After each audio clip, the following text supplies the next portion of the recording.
This week on Deep Space Pride, a gay Star Trek podcast, we have a ton of things to talk about, including all the trailers that came out of New York ComiCon, as well as our visit to New York ComiCon. And then we have 2 episodes of Lower Decks to talk about: Hear All, Trust Nothing, and A Mathematically Perfect Redemption. Thanks for joining us.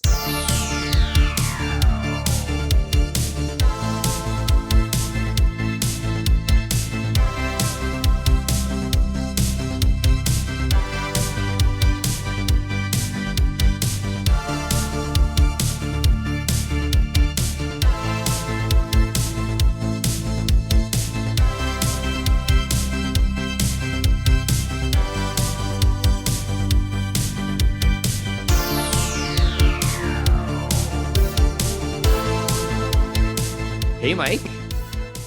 Hi, Johnson. How are you? I am doing okay, despite it being a really crazy week. How are you doing? I am doing all right as well.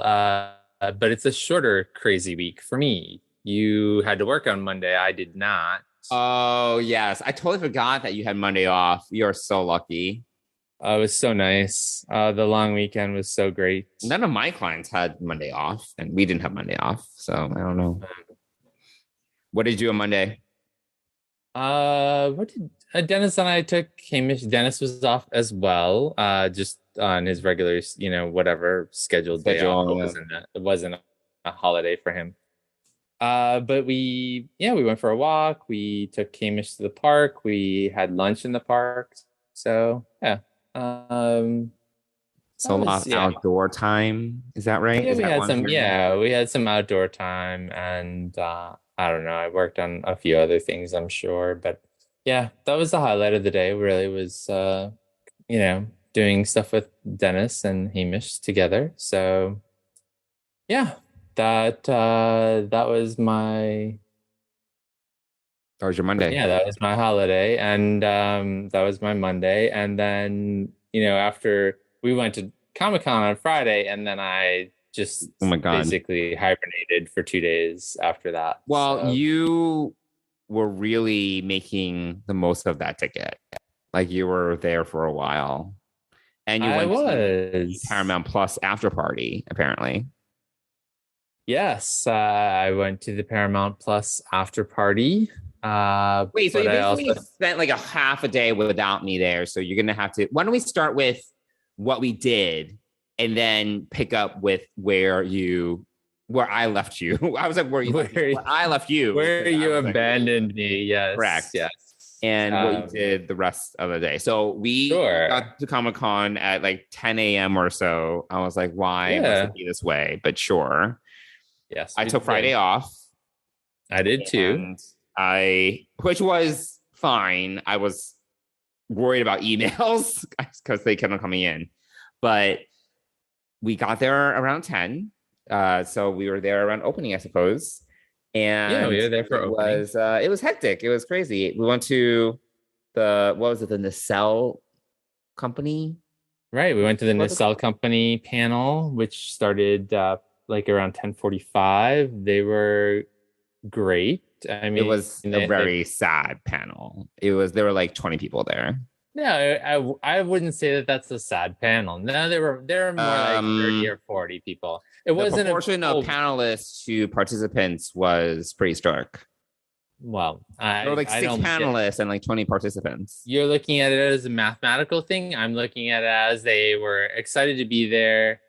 They gave us a lot of great information on what's coming out. Oh my God, I was bored out of my mind. I was like so bored. You're easily bored. Unless there's like an action sequence on stage, you would be bored. Oh my God. So boring. These guys are, great. They're putting out a lot of great content. For those of you who don't know, the Nacelle company has done things from the toys that made me. Is it the toys made that us? I don't even know the name of the series. All right. It's been forever. Chill out. I'm always the movies that made us. And they also did, they were the ones that did Gates McFadden's podcast, which they let us know that she's doing a second season.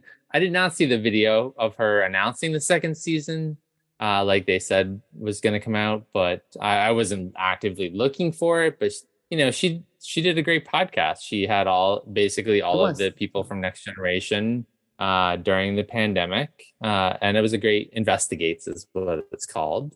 And then they shared a bunch of stuff about upcoming books that they put out these books. They do some very niche toys. They're doing a lot. They have more documentaries coming out, one on the Fast and the Furious. So they're a pretty prolific company for the most part. And they do a lot of Star Trek stuff, including they're supporting this this guy, Ed Gross, I want to say his name was, who wrote the 2 volumes of the 50-year mission, kind of the what do they call it? Like the oral history of Star Trek. And so he's doing more oral history, which I'm kind of interested in, like the oral history of Stargate, because that was also a favorite of mine when that was on. But he's also doing one on Star Trek 3. And it seems like he hasn't even written some of these and they're already announcing it. So this guy really is prolific because he can put out he's talking about 3 or 4 of these huge volumes a year. And that's quite a writing undertaking. So I thought it was really interesting. A lot of great information. They have a toy store show on Amazon, which I have not checked out, which I kind of want to check out. Oh yeah. What's it called? I don't know. I took a picture of it. I should look at that. But yeah, it was I thought it was a great panel. I thought, the energy that these guys had there was great. Here it is. And I always say, I always talk about the panels being sad in terms of participants because I feel bad for the panelists because they do a lot. You can tell they do a lot of work. It's a big presentation. They put a lot of time and energy into it. And then there's 20 people there. And I personally didn't really feel much energy in the room either. It wasn't like the 20 people there were like, yeah. I mean, you have to think about you being up there and it's like you feed off the energy of the people that are there. And it's kind of sad if there aren't that many people. And I've worked with a lot of indie production studios to know that it can be very discouraging.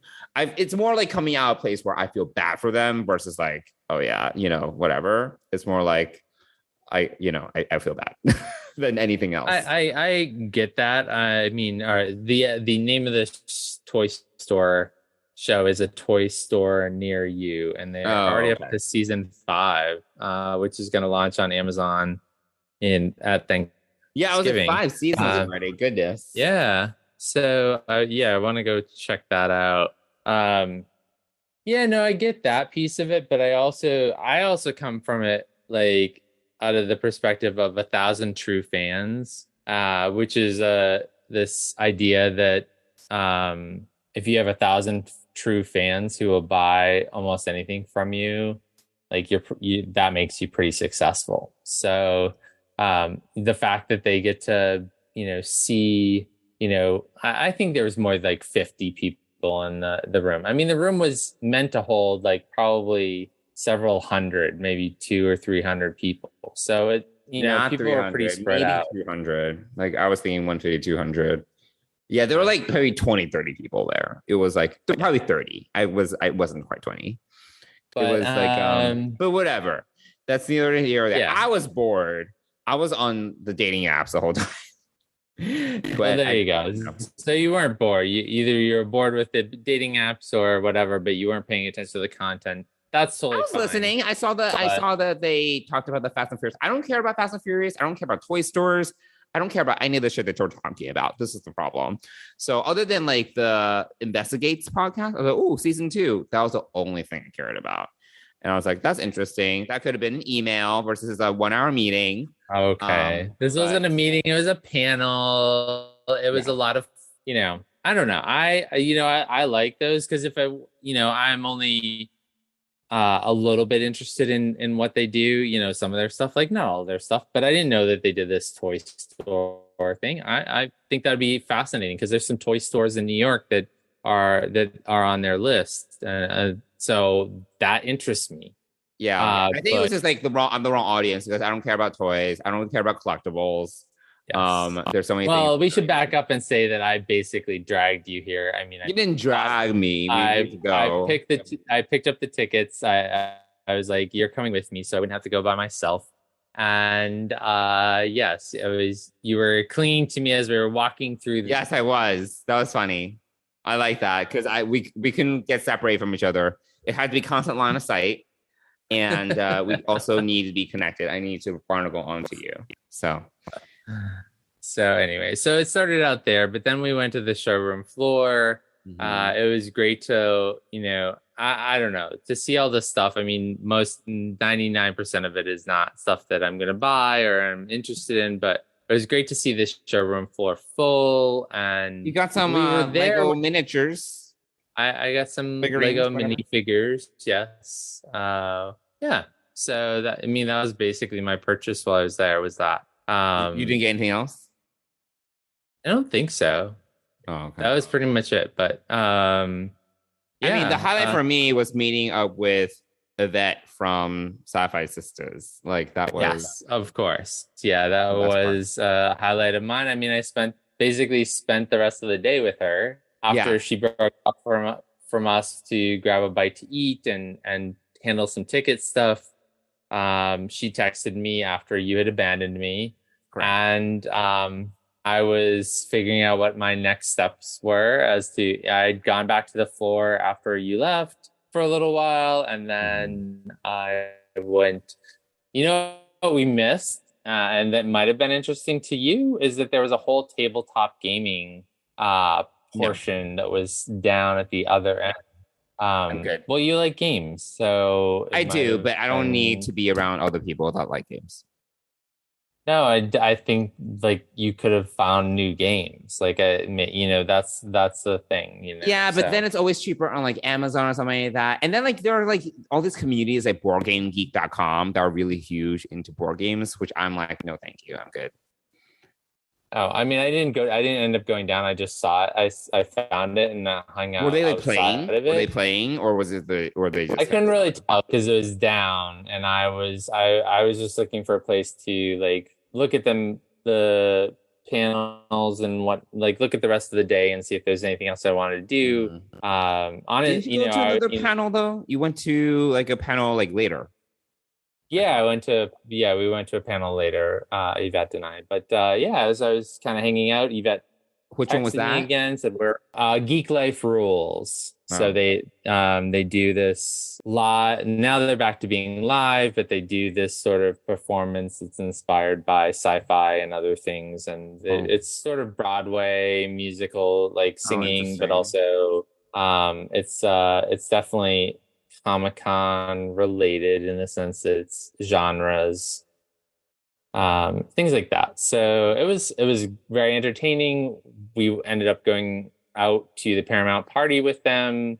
Yvette knows them all, knows a bunch of them. So this woman is so connected. It's so funny. She knows everybody. Yes, she is very connected.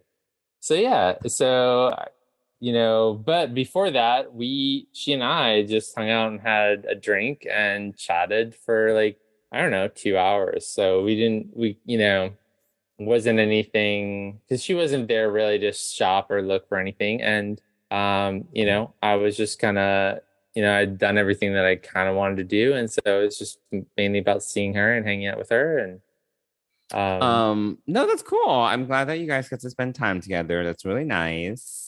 Yeah, it was fun. Where was the Paramount Plus party? It was actually 2 blocks away from where I live, which was bonus. Oh, bonus. So yeah, it was not at a place on the west side, not very far away from me. Was it at a hotel? Where was it? No, it's a venue. Okay. Yeah. And was there anyone that you recognized at the party? So it wasn't a Star Trek party, first of all. It was a Paramount Plus party. They were promoting Teen Wolf, their new movie, reboot movie or whatever, on Paramount Plus. Mm-hmm. So that was sort of that. So I didn't see anybody famous. That's not true. So as part of the entertainment Was the later cast from on, Teen Wolf there? I have no idea because I don't even Okay. know who they are. Um, no, but there was a bunch of like Star Trek people there, like are not people like not famous people, just us basically. Although after I left, Rod Roddenberry showed up at the party, Okay. Okay. so there, he's probably the most famous person. But while we were there, I did get to hear Ice-T do two raps on stage, which was pretty cool. And there were some other rappers. Uh, Cool. so yeah, and Yvette and I A took one of GIF. those can't yeah, A yeah one of GIF. those gift things. Yeah, Yeah. GIF booth. yeah, gift booth, and yeah, it was a good time. But by the end, I think I left and went home at like 11:30, and I was like done. And Right. so it was just over the weekend. It was just Hamish and I because Dennis was working. So yeah, we went out for walks, but then we just pretty much hung out at home and Yeah. rest. So Recharged. Yeah, I yeah, was done at like 4, and I was like, see you later. yeah. No, I mean, yeah, unfortunately, it wasn't Star Trek Day, which would have Right. been a lot of fun to be in the room and see that. But so we did. Oh, on Saturday, I did watch, as did you, the Star Trek panel, Oh, yes, yes. which We both watched it. I was watching it too. And we were yeah, live slacking about it. yes, we were, as was the network. So Yes. yeah, so that would have been really cool to be in the room for, especially the last part, which was the Right. Picard season 3, which is essentially the next generation cast. Correct. So that was, yeah, I actually thought that whole panel was run really well. It was interesting. It was relevant. I thought the guy who did the hosting of the panel did a really great job. So yeah, it was really, really cool. And we got to see a preview of like a teaser trailer for Discovery. Yeah. I mean, we got trailers for all three, basically, for Discovery, Prodigy, and Picard. So let's start out with the Discovery panel, right? Yeah. So Wilson and Anthony were both there, along with Rod Roddenberry, Alex Kurtzman, and I can't remember her name. The executive producer for Discovery. Michelle Paradise. Thank you. You're much better at these names. We tell Michelle Paradise all the time. Yes, I know. I couldn't think of it. I could see her face. I could not remember her name. Okay. I'm sorry, Michelle. I apologize. All right, Michelle. I do not have the vacuous knowledge that my co-host has I on don't know names. about that. And so they were there, and Sonequa beamed in from Toronto because she was up to the wee hours of the morning recording. Yeah, they're still Filming. That's right. We're recording. They're filming. So yeah, and she beamed him from the bridge, which I thought was really cool. So they set it all up on the bridge of the Discovery, which I thought was pretty cool. Was it the actual bridge, or was it like Yes. green screen? No, Like, it was not a green screen. It was the actual bridge. the She was actual in her bridge. captain's chair. Yeah. Which I was kind of hoping that we'd see a refit of the bridge a little bit, or, make it a little more, I don't know, something different. But anyway. Yeah. So we got a teaser trailer for Discovery. Right. And a little bit of a description of what this season's going to be about. It was like kind of the same. It wasn't like it was the same kind of rundown that they gave us on Star Trek Day. They're after some mystery something or other, and there's a race to get it. whatever. Yeah. And so they announced some new characters, some new actors joining the cast. Yes. They left some things vague, like very vague, with David Ajala, like what's going on with him. And well, he was in the trailer, so he's back. And I mean, basically everyone was there. Yes. I mean, I thought that I did not like this panel. I thought that it to me it really feels more of the same. Obviously, it's a panel and it's very PR led. So of course, they need to talk about how amazing it is. We've never done this before. It's like all the same shit. Like to me, it's just like it was nothing new. The trailer, I was just like, it feels like action packed, but at the same time very empty. Like I just felt it was the same shit. And I was saying to you, I did not. I disagree. I did not. This is my feeling. This is my feeling. I'm sure a lot of people will disagree. Part of this, but because I'm just so over Discovery, and I'm like, and we were talking on the side and over Slack, and like I think someone was joking, like, oh, at least there isn't like a galaxy level threat, and I'm like, honestly, there probably will be. Like, let's be real. And then even Bill agreed that like there probably will be a galaxy level threat, a threat to all existence. Like, because like it's some sort of like, hidden power they're going after. And I'm sure once you're like talking about some sort of hidden power, hidden civilization, there's some like galaxy level shit there to happen. It's gonna happen. And then they're like, oh yeah, this season's gonna be fun. I'm like, oh my God. It's just like, will it be fun? I'm just very jaded about Discovery. And I was saying to you, like, honestly, I'm okay if they were to cancel the show and just move the money over to Strange New Worlds, because that's such a better show. Enjoy so much more. And, like they just like go back to the same well. Like it's really like, I'm not expecting anything new. So I feel they say the same thing year after year. We've never done it before. It's going to be like, it's going to blow your mind. Action doesn't stop, whatever. It's all like just like PR buzz and jargon. I just like can't stand it.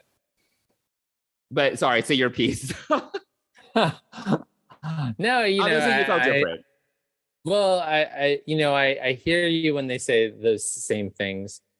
I just kind of give it a little bit of the benefit of the doubt. And granted, I did not really love a lot of season 4 of Discovery. I certainly didn't love what's his face, and I'm glad he's dead. Arca. Right? He died. Yes.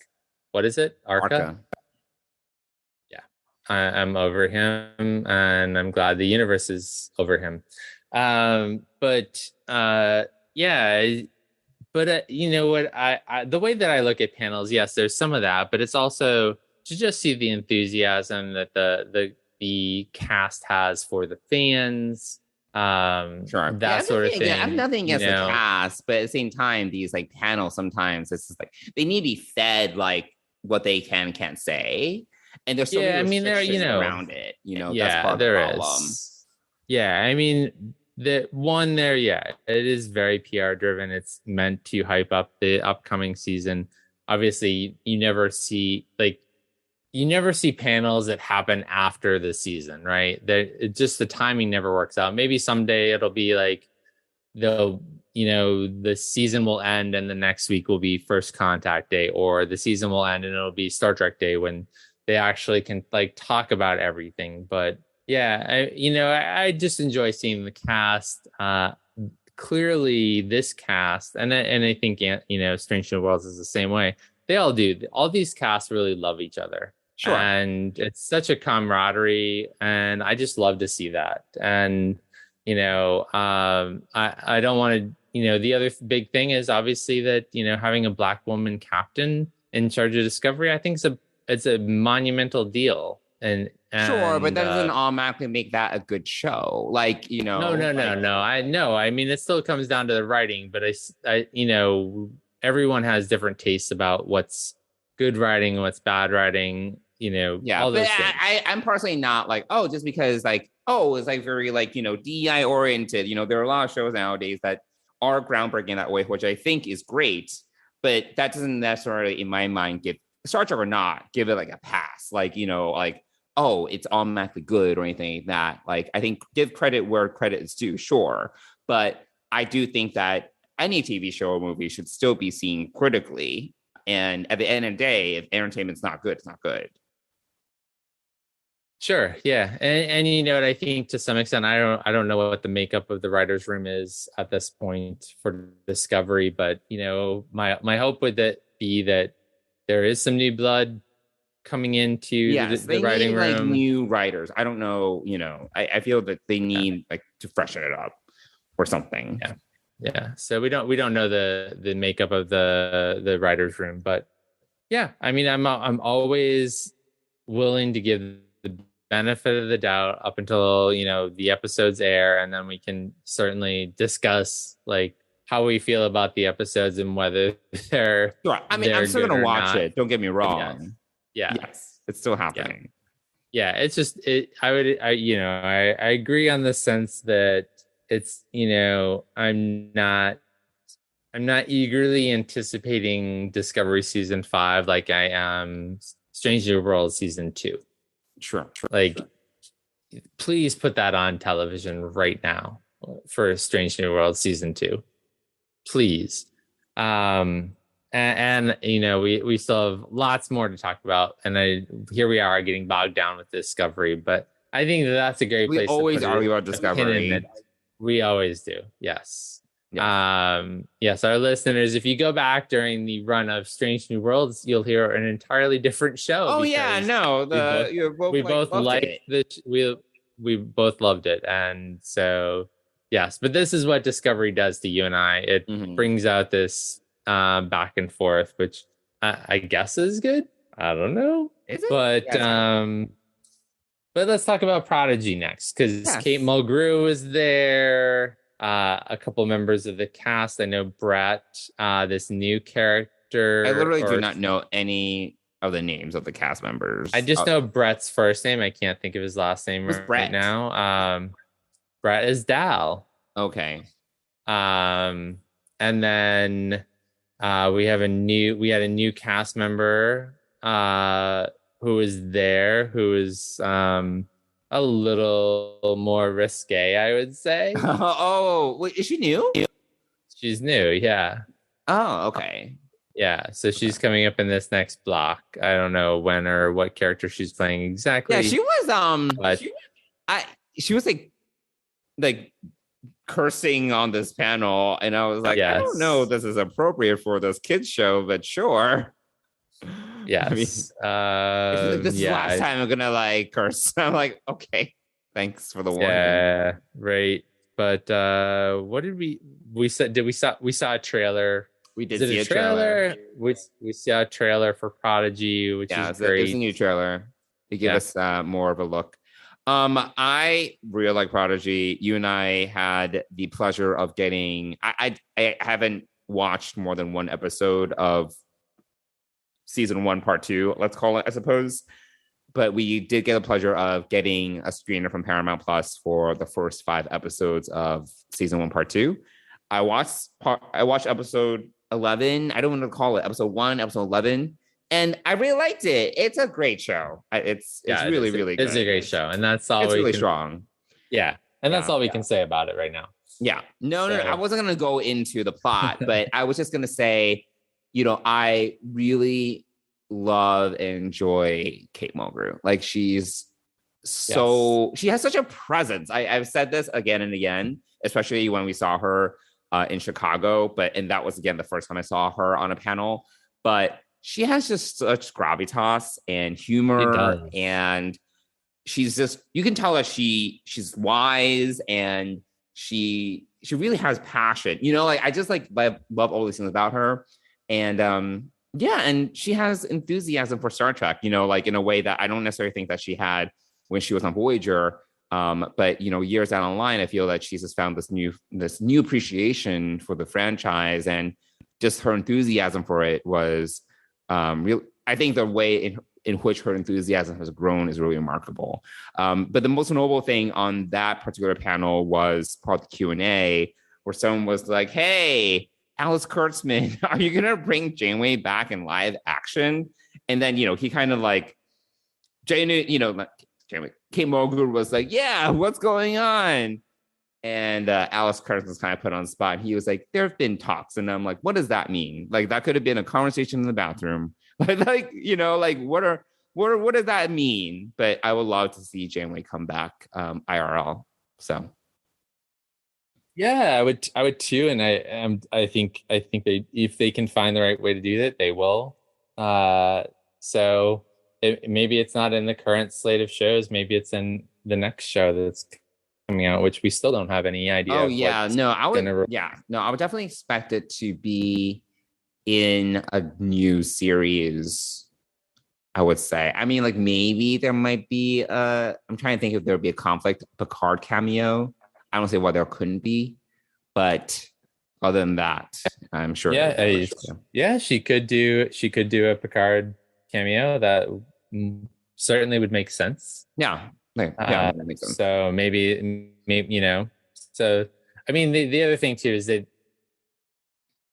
the way that they played it off, and I think that's a fair bet to say that she probably has a cameo in Picard season 3. And Yeah, I say that based upon how quiet the Next Generation crew was before it was officially announced that they were coming back. You would never have known. It was, oh yeah, no, that was a complete shock. yeah, it was completely hidden. And so I think that this is another, but the way that he put it is, an idea has been tossed around, I think was the quote or something like that. An idea is being tossed around or something like that. I think it So was even more ambiguous. I think literally it was like we can go back. It was. I think it was like conversations have been had or something. yeah, Like that, yeah. whatever. So yeah, so I mean, it's we didn't see Will Wheaton coming back for Picard season 2, so I think Season that it's 3. very possible. Oh, you mean season 2? His cameo. Sorry. Yeah. So I think that it's definitely something, and then they could feed off of that for like a Titan series or whatever that maybe in Oh, mm-hmm. the next step. So yeah, I have my level of appreciation for and admiration of Kate Mulgrew has increased over the last couple of years for sure. Yeah, Voyager is not my favorite series. sure. I do enjoy some of the episodes. Mm-hmm. There's a lot to it that I like or can tolerate, and then there's a lot that is just All right. um so it is not my go-to show, but everything that she's done for Prodigy has been amazing. Just her energy and her enthusiasm. And I think she's Yeah. also come to realize over the last several years how many people she's inspired. Yeah. No, I think for her, there's a sense of legacy, right? Like Yes. it's what she's leaving behind, and it's something special, and I really appreciate that. And yeah, the rest of the cast is also very enthusiastic, so that helps too. And Yeah. and it's a great show, so that definitely helps. Yeah, absolutely. So yeah, we'll see what happens. Yeah. I think that that's a if Las Vegas had bets on things popping up in Star Trek, I'd probably lay some money down on Kate Mulgrew showing up in Picard season 3. Just as Oh a yeah, cameo, 'cause I would say if that I had makes to the most bet, it has to sense. bet. I would say Janeway will show up and Kira will show up in Picard season Ooh, 3. no, Yeah, Kira. Oh, because there's been some wow. hints about DS9 as well. Oh, sweet. Yeah, so that'd Well, be cool. we'll have more to talk about DS9 shortly, but so And let's one move thing I into. will say in relation to Prodigy is the Murph plushies were all there on Saturday, and of course we were not able to be there to get any Murph plushies. Hopefully the Yes, we kids get a who yeah. appreciate Murph were able to get plushies. I don't think I would have won a plushie. It's more like I would like the option of having a plushie, but I wouldn't actually want the plushie. But that being said, they made it happen finally. About time. Yeah. I am quickly just Googling Murph plushie to see on eBay. On Just to see if eBay. it's it is not. That's surprising, I did a actually. Oh, it did Murphy plushie. See, autocorrect. But yeah, I hope not, but yeah, I don't see it right away. Okay. I could be spelling it wrong. I probably it did the never mind. This is just ridiculous. Anyway, What? so yes, What we made happened? all of the it keeps on auto correcting. I don't know why. Let's see. Oh, there it is. Yes, it is on eBay for $90 or $71. Okay. There are two of them Okay. on eBay. Okay. So there you go. Not surprising. Um, no, it's not surprising, but hopefully they landed in the hands of many happy kids I because know. I hope as so. we learned in Chicago, Murph is the most popular character on that show for the kids who the show is actually targeted to. So Yeah, anyway, $90 or best offer, $10 yep, shipping. There yep, we go. that's the top one. Yeah. So anyway, so there's Prodigy, and now we move on to Picard. another Picard. Yes, Yes. another show that we have differing opinions on, but Well, no, I think both of us have per our I think the conversation that we had in the last episode, I have high hopes for Picard season 3. yes, Even though yes, I did yes, not yes, like season, I think we disagree on the what our takeaways were on seasons 1 and 2 yes, very yes, strongly. But yes, we did. That's what I was referring to.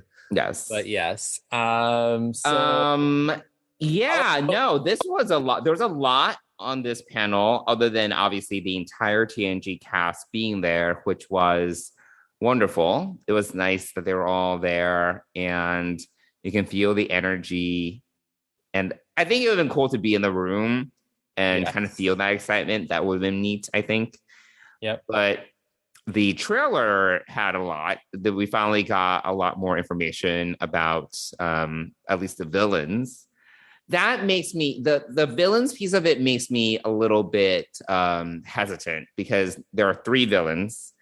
There's I don't know her name, sorry, the main whoever the main villain is, yeah, the sure. female.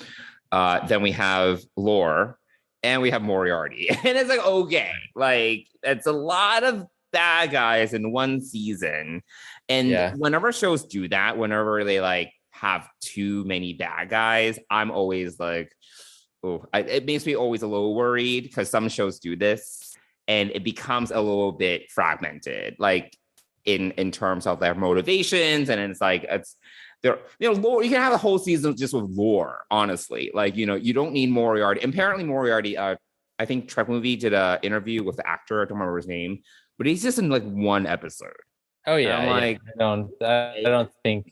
I don't think that we're gonna see any. Yeah, I did not think that that was going to be a season long arc yeah, it was just for that. interesting. I just don't know. Obviously we haven't seen it yet, don't know the context, but it's like almost like why? I mean, like other than a little bit of fan service, it's like why? Because I feel it like would detract from whatever else is going on. I don't know. We'll see. Right. We'll And see how we that all fits do together. know that it sort of starts out with Beverly being in trouble. Right. So we Yes, do we get that much. that's sort of the impetus or the beginning, it looks like. And then it kind of goes on from there and we get this new villain. Plus then the very end of the trailer we see Lore, and the only reason we know it's Lore is because Geordi says Lore. Oh my god, I have no idea. I was like, who is this? I like, which character is this? Yeah, if Geordi didn't say that it was Lore, I would have no clue. So I'm glad we got a little bit of help there. Yeah, going back, just talking briefly about Lore for a second, I actually thought that he was going to turn out to be the villain in season 1, which I thought would have made a lot of sense. Oh, that would have made total sense. That would have made a lot of sense for sure. So, that's sort of... Yeah, that was a lost opportunity now that I think about it. Yeah, no, that especially was my whole like AIs are better. Like, totally. That totally makes sense. Yeah. So, yeah. And instead we got, Picard becomes a golem. I was like, okay. Thanks. Well, that's yeah. Yes. And we got a long lost brother of Sung. So right. Or whatever. Yeah. So Yeah, I'm really on board for this. I think it looks dark. It looks, it looks no one's safe. I think we got that impression. Sure. So I'm looking forward to this. I Yeah. hope. Yeah, And, excited. to jump ahead a little to what was said towards the end of the panel, the cast would love to do another movie. So, and they all joke that there's now an open slot on the Paramount calendar, which I thought was I didn't finish the panel. I got a little bored, but no, I did. Yeah. So that was one of us definitely finished it. Yeah. Because after a while, it's like they couldn't say anything. It was just like, all right. Yeah, I mean, of course, Yeah, they couldn't say anything. Yeah, they can't say anything. And the only things that they did say were either already revealed in the trailer or they kind of repeated what they've already talked about in the past. So I was like, okay. Yeah. No, it's still nice to see them all together. Hopefully it won't be the last time. It'll be nice to get a cameo here and there. I wouldn't mind that. Jonathan Frakes apparently tweeted, "Is it the final journey?" or something like that. So yeah, I think but he's still going to be involved in Star Trek from a directing perspective. Like he's going to be around. Yes. But it'd be cool to see some of them pop up here and there. Yeah, assuming they survive. Right, assuming they survive. So we don't know what's going to happen. So yeah. So yeah, I enjoyed that panel the most. But I thought overall the whole thing was run really well, and I think I said to you or maybe to the group that this was the Star Trek Day panel that we should have gotten. Yeah, so it would have been this would be much better, but I guess they were saving it for ComiCon or something. I don't know. Yeah, I mean, it is an additional month of prep time to make trailers and things like that, and whatever, but and schedules and whatnot. So there is all that, and probably Comic-Con is a bigger it's a bigger platform than Star Trek Day. So yeah. So yeah, that's pretty much it.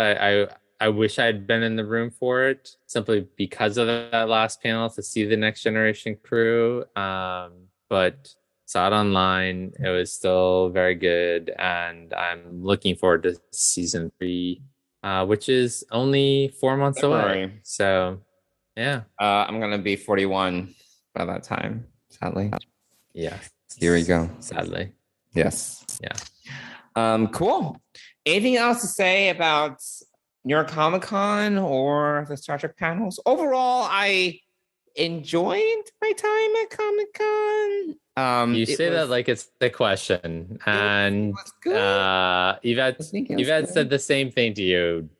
This is a question? Yes, it was a good time. I had a great time. Yeah, it's okay. I think that if there were more panels that I was interested in going to, that would have been interesting. I'm not too into. I think the show floor was cool. Some of the setups were very elaborate, and that was really cool to see. But I'm not really into like the products or the swag, and some of it was almost like triggering. I was like, oh my god, there's so much stuff like for sale. Like this is like so much capitalism. So it was just like a lot.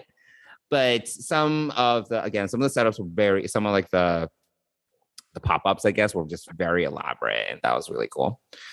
But yeah, I mean, they did. So the one thing that everyone should know, though, is New York Comic-Con is much more comic-led than like film and television led, or it's more a lot of comics and manga, like manga anime, very heavy.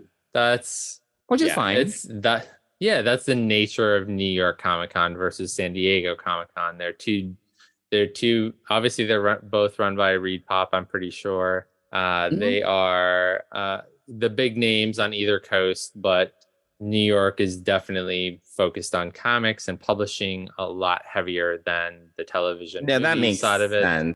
Yeah, because San Diego Comic-Con also has a lot of the game publishers. So like Nintendo and Sony, like they have pretty big presences at Comic-Con, at least San Diego Comic-Con. I didn't really see much of like big gaming studios there either. It was a lot of anime, like a lot of anime, a lot of manga. Yeah. So And this is the market for it in the East Coast. And a lot of books, a lot of publishers as well. Yeah, just publishing in general. Yeah, New York is the publishing capital of the world. So yeah. So all right. Yeah. So all right. So now shall we move on? Is there anything else we need to talk about?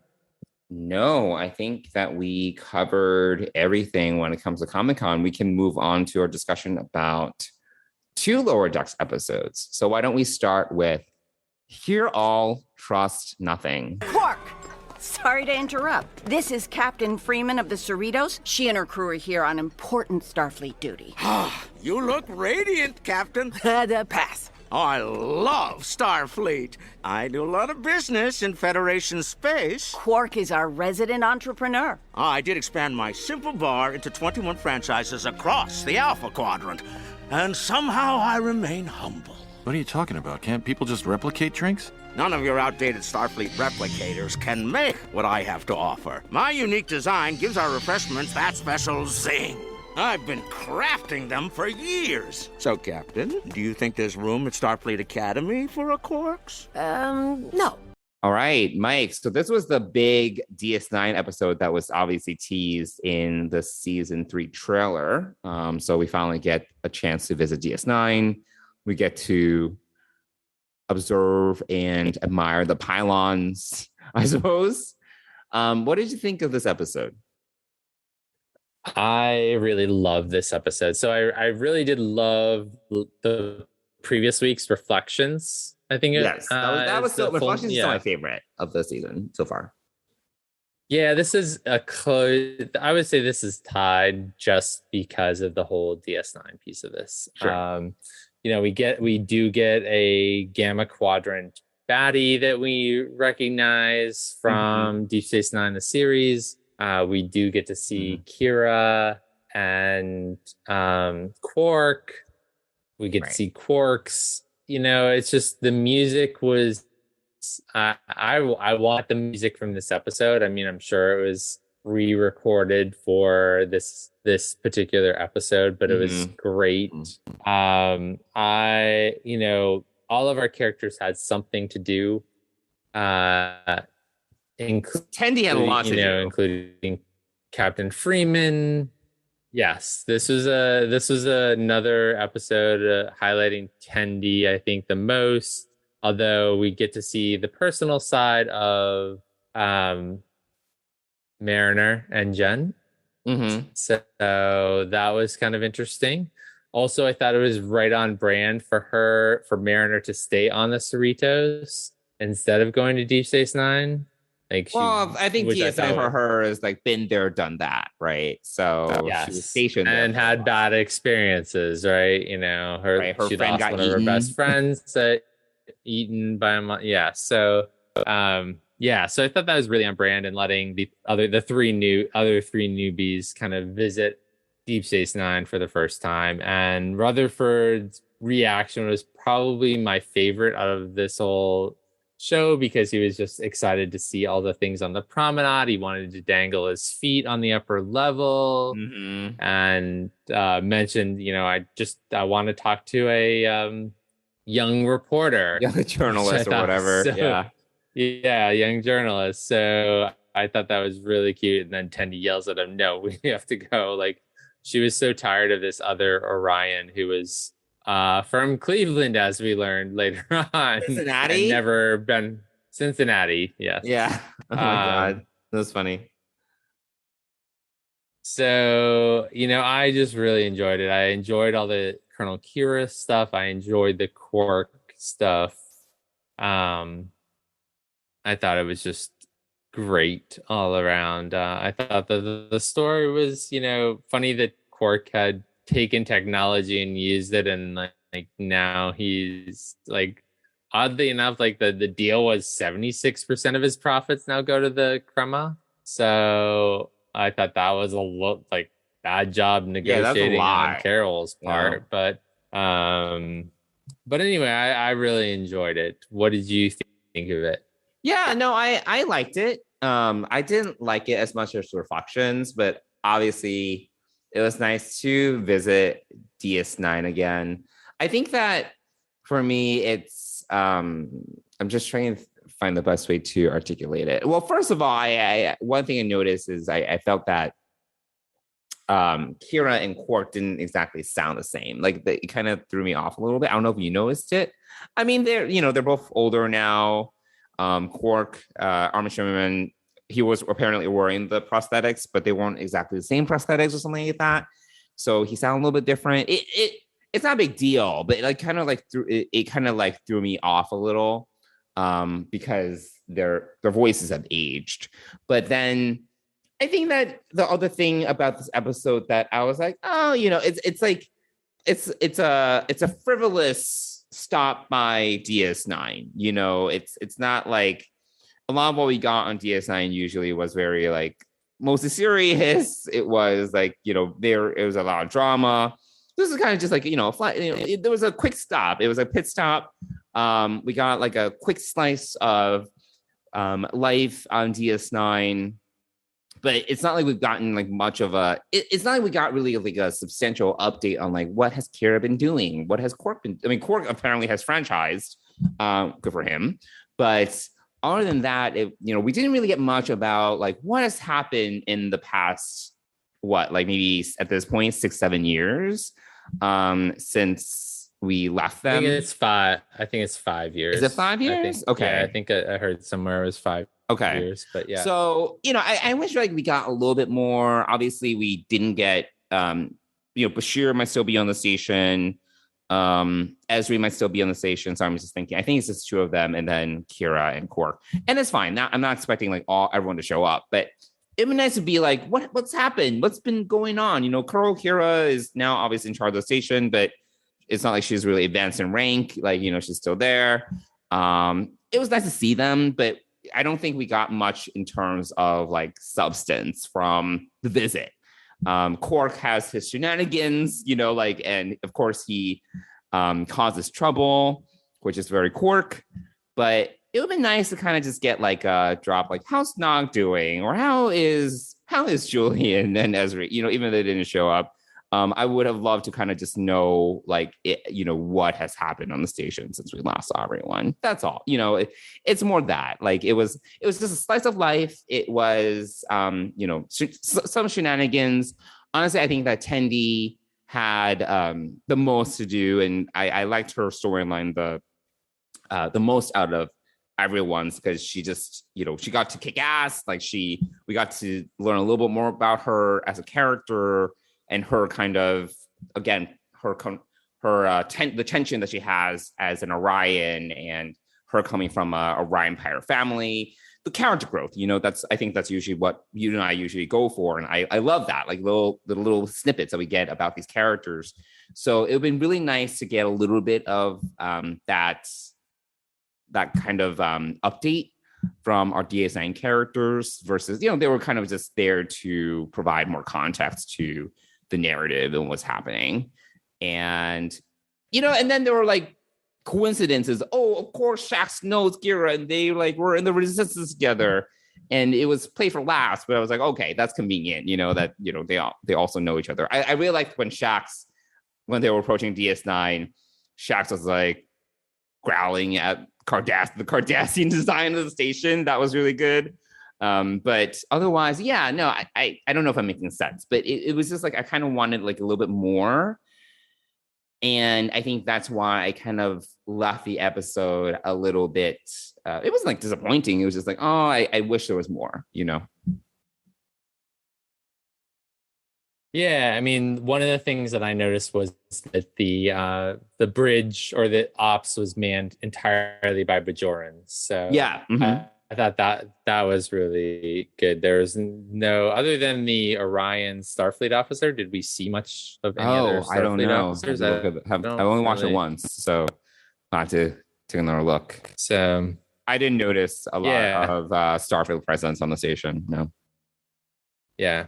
No. So yeah, no, I thought it was a great episode. I rank it right up there next to Reflections, and I agree. it would have been nice, but I think again, this is, I mean, given it's like 24-minute episode, like, like there's only so much they can fit in. I get it. So I think that I want Kira to come back. I think that's what I want, Kira and other DS9 characters, and to give us an update as to what's going on in their lives, basically. Okay. Yeah. Cool. Yeah. Anything else about Hear All, Trust Nothing? I mean, like, we talked a little bit about Mariner and her and Jen, and we didn't even talk about the slumber party that she was at. Obviously, that was not for her. The salon. The salon, which was very pretentious, and it was a slumber party. Yeah. With poetry readings.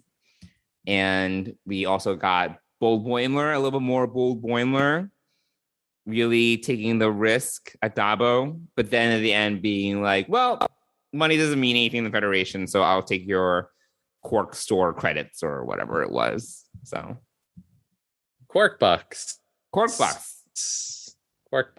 yeah. So yeah, cool. Anything else to say about this episode, though? You can cover most of it. No, another visit to Deep Space Nine would be well appreciated, I think. Oh yeah, I would totally go for it. All right, so I guess we can transition onto the next episode, A Mathematically Perfect Redemption, which I know is one of your favorites. Put this through to the captain. We received a subspace communication, an invitation that said these ships were scraps of junk for the taking, and we would be met with no resistance if we hauled them away. He's lying. It came from a prissy little robot, Peanut Butter. That's crazy. This guy is so full of it. Obviously, we recorded it. Anyway, those are the coordinates. The ships are all underground. Feel free to come on over and take whatever you want. Everyone here is a tree-kissing farmer. There won't be any pushback. Oh, what? That doesn't even sound like me. My love, is this true? Ugh, okay, fine. I called the Drukmani here, but it was for a good cause. You guys didn't want these ships, and I needed a way to show Starfleet that I'm a hero so they would take me back. How was I supposed to know these old ships still worked? I mean, they were built by organics, people who make things out of straw. Yeah, what are the odds? But Peanut... Oh my god, just shut the up, Rauda. Grow a beak. I wasn't going to spend the rest of my very long robotic life on a freaking bird planet. How could you? Oh boy, here comes the waterworks. This guy cries at everything. He even cries after we do it. Wait, Peanut Hamper, you still have a chance to be a hero. Someone has to get onto that ship, and I think I see where this is going, and no thanks. Get back here right now, Ensign! That's an order! Smell you later! Oh yeah, and I mean that literally, because y'all shit everywhere. All right, Mike, give us the download on this episode and your feelings and thoughts. I can make this really short. I did not like this episode. There are two things that I liked in this episode. I liked the opening title sequence because it was just a different opening, a little softer on the theme that I liked. And I liked when the Cerritos crew showed up, and especially I liked when Jack was kind of under attack as the first officer on the bridge running the ship because Captain Freeman was down on the planet. So yes, that would be about it. I hate Peanut Hamper. It's a strong word from you. It is, yes. No, in fact, today I rewatched the Deep Space Nine episode. I refused to watch the Peanut Hamper episode again. Why do you have such a strong reaction to Peanut Hamper? Because she's not it is not a good representative of Starfleet or the Federation. Like, right. They're just not. But she in no way is supposed to be. Like, in I think for all intents and purposes, she's kind of being set up as a villain, right? Like, she's she's selfish. Yep. She's a bully. Yep. Like, she's all those things. It's just not a character that I'm they wasted 20 minutes on Peanut Hamper that they could have used in having more adventures of the crew that we are here to see and have some growth for them. I did not need a love story between a bird and an exocomp. I will never watch this episode again. I watched it once when we got the screener, and I hated it then. And I watched it when it came out last week, mainly because I had forgotten what it was about and just kind of tolerated it. But I will never watch this episode again. Yes, no more exocomp. Please, please, please. Mike McMahon, do not give us an episode where all of these bad robots try to take over the Federation or do something like that. Let's leave them locked up at Daystrom, where Exocomp and Peanut Hamper and Agamus can just chat away and plot away. But did you not like the Agamus character either? No, I didn't mind. I didn't mind him. It's Jeffrey Combs who plays him. So yeah, hey, because they're both very like megalomaniac, like AI characters. Like I'm just curious because I feel your reaction to Peanut Hamper is very similar to your reaction to Tarka. So I'm just trying to like understand what it is about these two characters to kind of set me off. Because I think that they're antithetical to Starfleet. But they're villains. They're like complex characters, you can say. Like Tarka was definitely complicated. Like Tarka was not necessarily one-dimensional. Like he was a villain, but and I hated him on all dimensions. Like seriously, I really hated because I don't like bullies. Number one.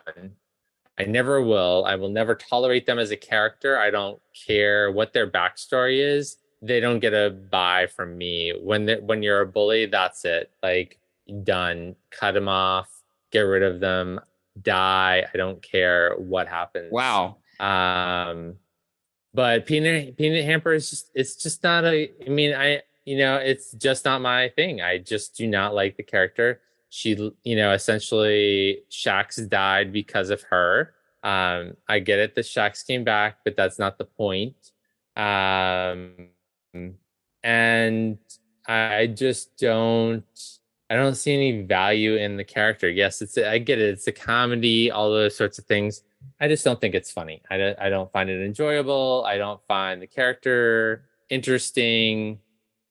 Yes, it's just one of those things where I am completely disinterested in the feature of her, and please do not bring her back because I will write an angry email to Mike McMahon if he ever brings her back.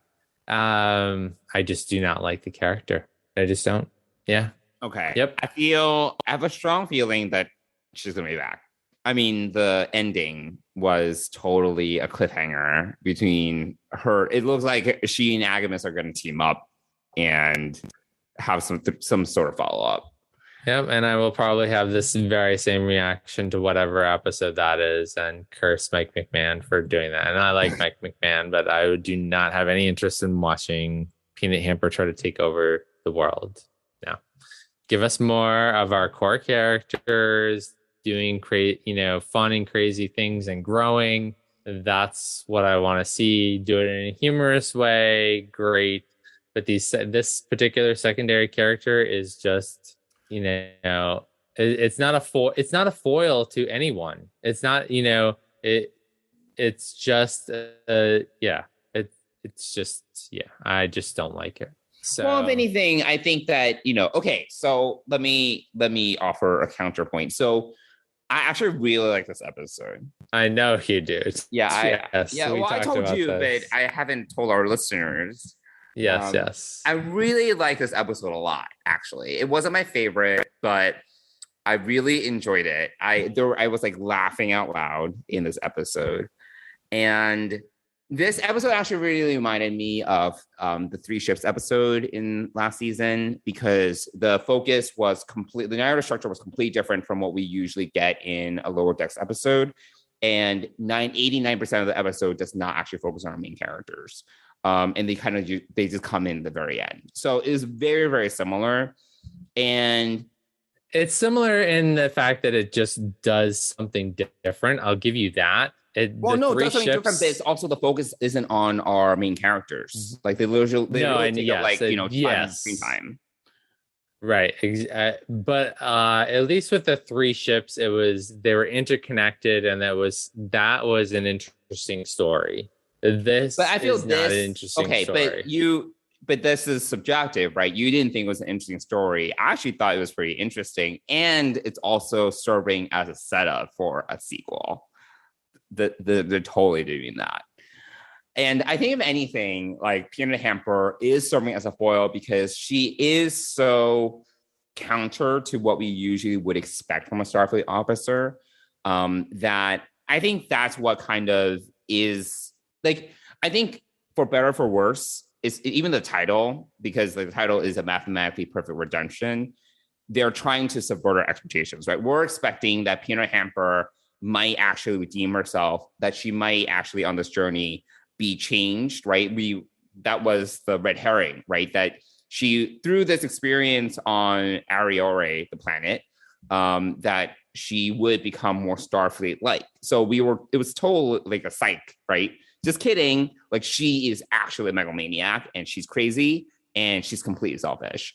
I was actually listening to another podcast about this where they were talking a little bit about A Quality of Life, which was the TNG episode that first introduced the exocomps, I think in season 3 or 4.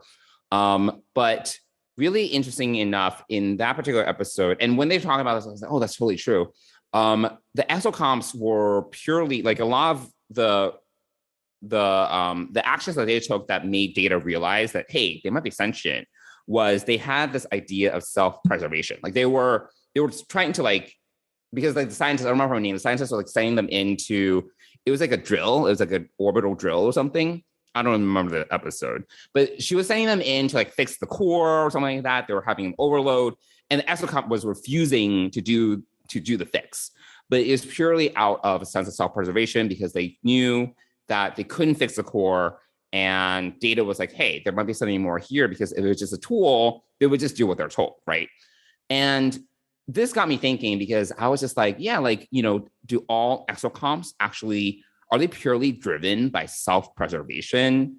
Like, you know, is there something more to be said here about Peanut Hamper and why she is the way she is? Obviously, she's the only exocomp we've seen since A Quality of Life, but are all exocomps like so selfish that at the end of the day, they're, you know, that's purely what they're driven by? At the end of Quality of Life, we do get one exocomp sacrificing themselves for 2 other exocomps. But still, it got me kind of thinking about, like, you know, why did they make Peanut Hamper the way that she is, you know? So I thought that was really interesting. When I was kind of reflecting on, like, you know, why is Peanut Hamper Peanut Hamper? But I also thought that Peanut Hamper was just really funny. Like, like this purely acerbic humor. Like, you know, it was crass. It was very timely. It was like, you know, very like everything she had a comment for everything. Like she had like a clapback for everything. And I just thought it was really funny. Like there was like people would offer her like offerings and she was like, great, a dirty stick. What am I supposed to do with this? And that's like totally like my sense of like sarcasm and humor. I'm like, great, like thanks for nothing, you know? And that humor like totally resonated with me. And she just literally had a clap back for every single thing. And it was like the constant, it was so fast. And I really thought the actress did a really good job kind of with the pace and the tonality of this really potentially annoying character. I think whether or not you like Peanut Hamper, I think that you have to give the actress a little bit of credit because she really captures the spirit of Peanut Hamper really well. Like I think she did a really good job. Her her voice acting and again the pace in which she was like running the dialogue, it was just so spot on. And I really like this episode a lot. So, and then also, like I mentioned this to you, but you don't know who he is. Like Rauda was played by Harry Shum Jr., who was on Glee. I think he was also on this like I think it was not Lifetime. It was like another one of those like other shows. It was like Shadowhunters, based upon like a fantasy series. He's kind of cute, but I had no idea that he played Rauda. So when I found that out, I was pleasantly surprised because I haven't seen him in a while. But I actually really like this episode. So I was surprised by how much you disliked it and how much you really hated it, because I thought it had a lot of redeeming qualities. And at the end of the day, I do think, for better or for worse, Lower Decks is one of those shows along the lines of Stranger Worlds where they will do something very experimental, and it may not really have, like, it's very similar to that Stranger Worlds episode where they were stuck in this fantasy land and we didn't really get that much character growth across the board. We got like a little bit of character growth with like Dr. Mabenga, but otherwise everyone forgot everything. You know, there really wasn't like a lot of like narrative or character momentum otherwise. But it's like one of those episodes where it's almost like a throwaway, but then there's a little bit where I think that, again, they're kind of trying something different. I really appreciate that they tried, you know, something new.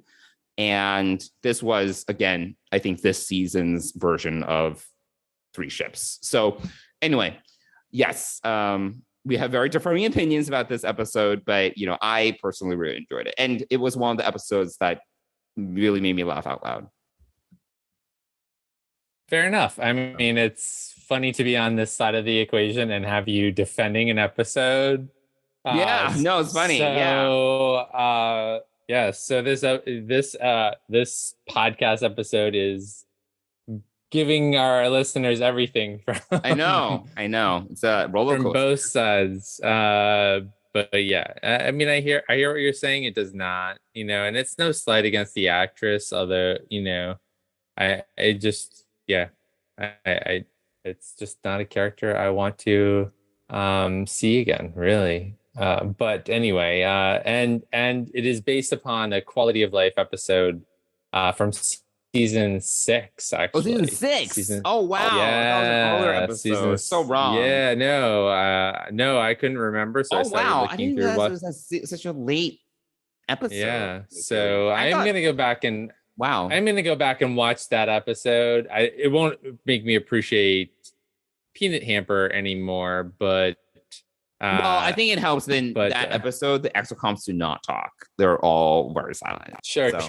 Yeah, but I want to see the origin. I've never, even after seeing Peanut Hamper at the end of season 1, I never went back and watched this episode. So maybe I'll try to watch it this weekend. Yeah, it was like it was a good episode. It was like it was a data episode, obviously, and it had like a little bit of hints of like A Measure of a Man, you know, like, are these alive? You know, what is life? You know, things like that. So it's a good episode. It's not like the best episode, but it is a good episode. Yeah. Well, I think that does it for these 2 episodes of Lower Decks. As a reminder to all our listeners, we have moved recently to a bi-weekly cadence of podcast episode releases. So the next episode will have us reviewing episodes 8 and 9. Is that right? Yeah, 8 and 9. So we'll we will and then we'll have to see what we want to do. Maybe we can do one episode that covers because the Lower Decks finale and the Prodigy premiere is on the same day. So I don't know. We'll have to figure it out.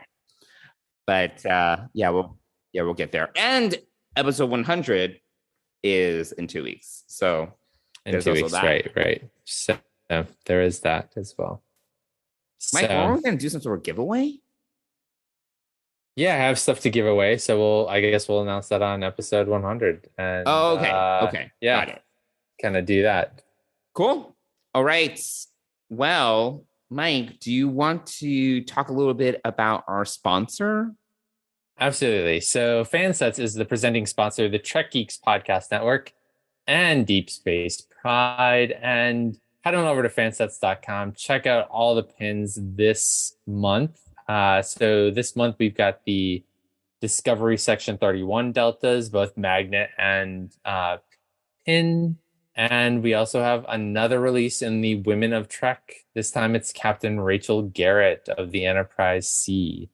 So those are the two latest pins. They follow the Confederation pins from earlier, last month, and Raffi Musiker's Woman of Trek pin. So and plus there's lots of other great pins to check out at Fansets. And if you put more than $30 in your cart, you're going to get free shipping in the US. And if you use the code TrekGeeks, all one word, you're going to get 10% off your order. And we want to thank Fansets for being our sponsor, presenting sponsor of Deep Space Pride and the Trek Geeks Podcast Network. Thanks, Fansets. Cool. Well, you can also reach us on social media. We would love to hear from all of you. You can reach us on Twitter and Instagram at Deep Space Pride. And you can also reach us via email at deepspacepride@gmail.com. And one or both of us will do our best to get back to you. Cool. There we go. There we go. Episode 99 in the can. 99 in the can. We have more episodes than Enterprise. We definitely have more episodes than Enterprise. Absolutely. So, all right. Well, thanks everybody for listening. This was an extra long episode because we had a lot to catch up on, a lot of news and stuff. But yeah, we'll be back in 2 weeks with our 100th episode. So we hope you come back and join us then. Cool. Bye, everyone. Bye.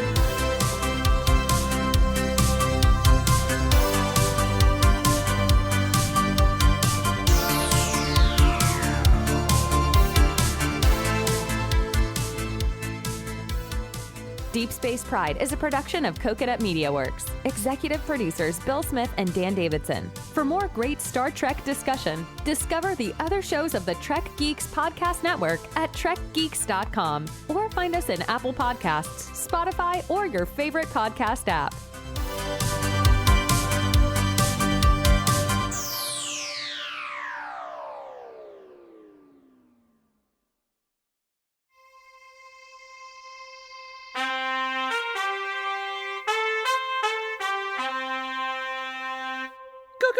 Coconut!